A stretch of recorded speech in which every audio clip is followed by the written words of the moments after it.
I've been trying to find a way to write about this, and I decided, you know what, I think I can do a better job speaking about it. So there's been a few incidents since I've been here in Jamaica. It's been 3 weeks of, I just love this country, I love the people, I love everything about it. But I just wanted to share with you, all week I was going to the marina to hang out and do my work and really enjoy the restaurant there, which is a beautiful space. It's part of a public marina that's all been refurbished. It's called the Errol Flynn Marina. And the restaurant has a swimming pool in it. And the swimming pool is for the people who come in on the boats from the marina. And they're all, so far, as I've seen, they've all been white people who swim and use the pool and use the restaurant and have drinks and food and so on. So all week I've been swimming in the pool. I don't have a boat. No one questioned that, of course, because my skin's white and I fit in. And I wasn't trying to get away with anything. In fact, the manager of the restaurant, who's Cuban, was so cool about everything. He said it was no problem for me to swim there. And I mean, it's just part of the restaurant, kind of, you know. It's the way they've set it up is really what I'm upset about. Well, actually, no. What I'm really upset about is what happened yesterday. So all week, so yesterday was Thursday, so that's the 4th day. So yesterday, I invited a friend of mine who's Black Jamaican, very dark, what you guys say, blue-black, you know, very dark-skinned Jamaican, to come there and meet me for a drink. So he came there, and he wasn't coming for a swim or anything like that. I was going to have a swim, and the security guard came up and told him that he has to tell me that the management says that I'm not allowed to swim in the pool. So he said, no, you need to tell her that, not me. That's not up to me to do that. So the security guard came and told me that, and I just was like, okay, because I knew that that was the rule, but I observed all week, and I did swim in the pool all week, and there was no problem. So I know that this changed because a Black person was with me in that bar. And there have been very, very few Black people in the bar. So to me, it's one of those spaces. This is only my opinion and my observation, but I observe that the management of the Errol Flynn Marina, and I hope Michael Leachin hears this, it seems to me that they're trying to keep that space very white in a country of Black people. And I'm very, very upset that they would, I don't care that they're calling on me to follow the rules. I'm cool with that. But I know the only reason they did that was because a Black man was with me. So that's the part that I'm really calling out, you know. So then we left and went to the beach. They have a beach, what do they call it? Bikini Beach, to go swimming there. And it was 5 to 5, and the security guard came, a woman, and said, we can't swim there because they're locking the gates. So this is another thing now, this is another issue, but it's like, what are you talking about? How can you lock the beach? First of all, like, that was always a public space for people from Port Antonio have gone swimming in that area. We used to call it the Reef.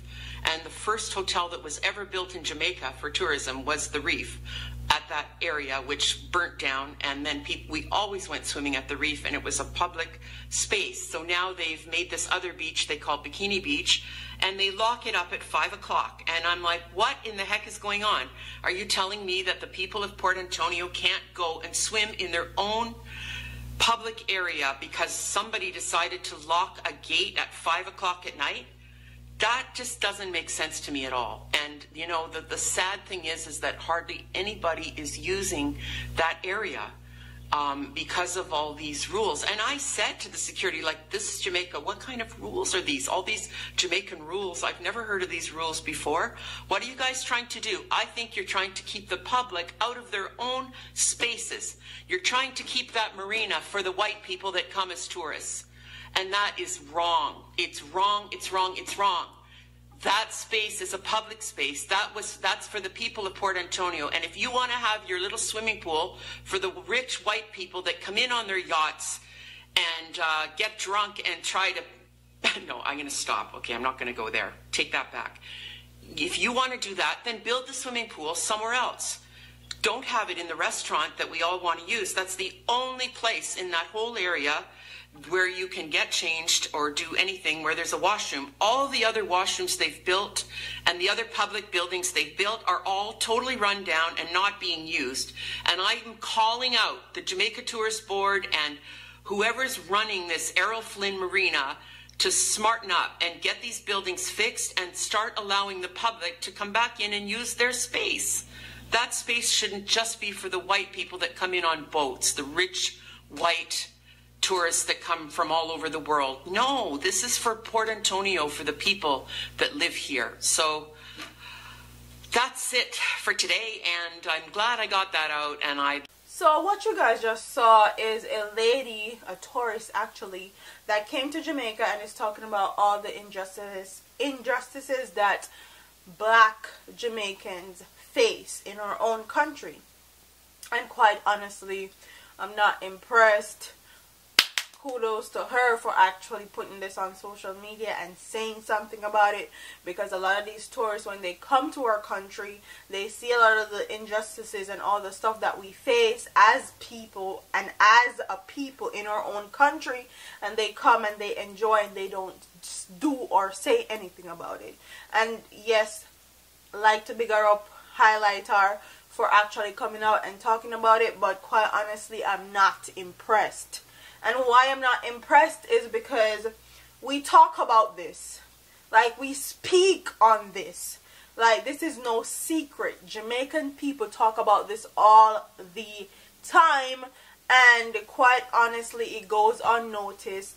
Because when it's Jamaican people talking about Jamaicans, we are hater, we bad mind, we foreign minded, we stay foreign too much. We love criticize Jamaica. We make Jamaica look bad.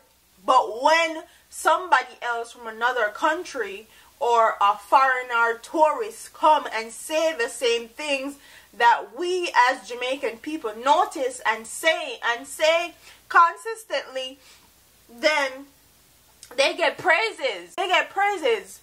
And quite honestly, I feel like you guys need to back the hell up and just because she's not saying anything that other Jamaican people hasn't said before. Okay? It's a part of our culture. Like, we are built on classism. Not so much racism, but classism. And if you guys don't know what classism means, it means that the lighter your skin, the more privileged you are, or the better you get treated. And for tourists, light-skinned Jamaicans, or freaking white people that come to our country, they get treated better than Jamaicans. I know a lot of dark-skinned Jamaicans that go back to Jamaica, spend their hard-earned money in Jamaica, and they get treated like trash, even though they're actual tourists, but it's because they're dark-skinned.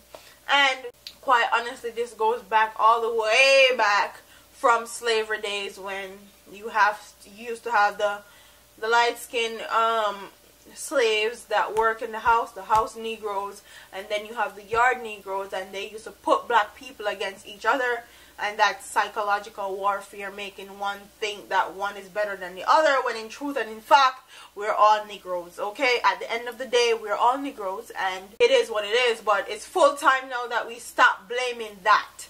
That happened years ago, and it's full time now we take responsibility and actually try change the mentality and change the way that our country is going.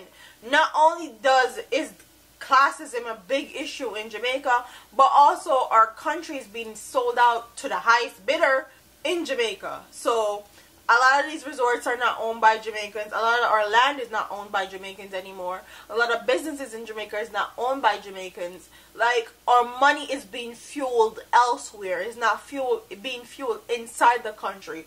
Or our Jamaican people are not getting the benefit of all these businesses and these big industries that are in Jamaica. We're not benefiting. The people that are benefiting come from other countries and other places. So yes, I like what she's saying. I'm glad that she's bringing awareness, but she's not the first person to say it, and we've said it plenty of times. Instead of fighting each other, we need to unite. But we have been brainwashed and manipulated for so long that actually getting our people to unite is one of the hardest things, and that's what Marcus Messiah Garvey talked about. Unity. Okay, and it's very hard for people to unite on one topic because you always have that Sambo Negro that's gonna take up the other side or think that they're not black and they don't want to support black people because the black people is XYZ. But that's neither here nor there. Props to her for actually speaking up and saying something about it, but I'm not impressed, quite frankly. I feel like Jamaican people need to support Jamaicans and actually speak up and say stuff when they see stuff like this and don't let it go unnoticed, and don't praise some white person that come and say the same thing that your Jamaican people have been trying to draw your attention from or try to draw your attention to for years. Same thing with the Umar Johnson thing, when Umar Johnson said Jamaica will be the first Caribbean island to be colonized by China, and we said it a year and 2 years before that, and no one paid attention. No one even gave a damn. But as soon as Umar Johnson, because he's a foreigner, said from Breakfast Club, now everybody want to pay attention. I know everybody want hoopla, and yeah, whatever. Not impressed. Okay? When I'm impressed is when our Jamaican people start actually doing something about it and actually speaking about it. That's when I'll be impressed. Like when we start doing something about it and speaking up for each other. Otherwise, not impressed. So comment in the comment section and tell me what you guys think about this video and what I had to say. And tell me what you guys think about this lady. Do you think she did a good thing? Do you think that she should have kept her opinion to herself? Do you think that it's a good way to start a discussion and for people to actually see what's wrong with our community? And for also our government that's telling out our country piece by piece to actually see that other people are taking notice to what they're doing to our country and it's not okay because other people are bringing attention to it. So comment in the comment section, tell me what you guys think. Don't forget to like, comment, share, and subscribe to your girl here on YouTube. I'm out of here, man.